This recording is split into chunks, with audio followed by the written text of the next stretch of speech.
So in this module, we're looking at the key spiritual traits that we need to exercise or to be aware of in order for us to access heaven.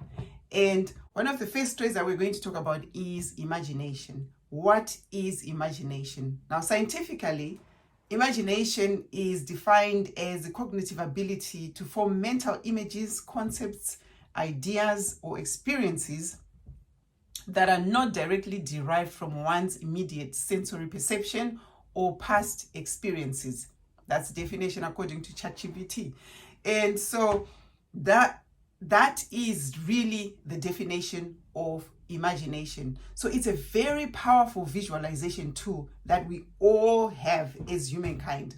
The Lord has equipped all of us with imagination. Now, why did He give us imagination? So we can imagine. We should use our imagination.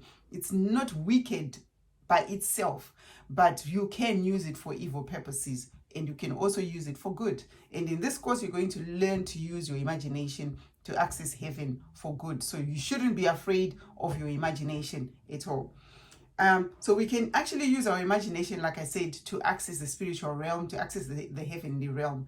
It is the bridge between your soul and your spirit, and you journey across with your imagination.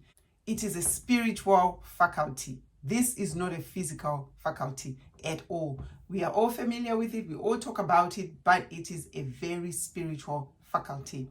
You can tap into imagination to access the natural flights of fancy and also to access the spiritual. And in the Bible, imagination is referred to as the eyes of our heart. In Ephesians 1:18, talks about the eyes of our heart. So the question is, what is the source of imagination? Is it the mind or the heart? No one can answer that question for you. I believe that the Lord uses both your mind and your heart, and I'm talking about your spiritual heart here. He uses your mind and your spiritual heart to help you generate images in your imagination.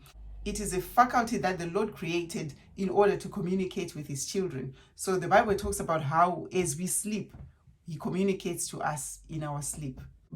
So it is a fact that the Lord uses our mind and our heart in order to communicate to us. And we hear the Lord with both the eyes of our heart and also with the thoughts in our mind. And we're going to learn these concepts as we learn how to hear from God. And so your imagination plays a very crucial role in this process.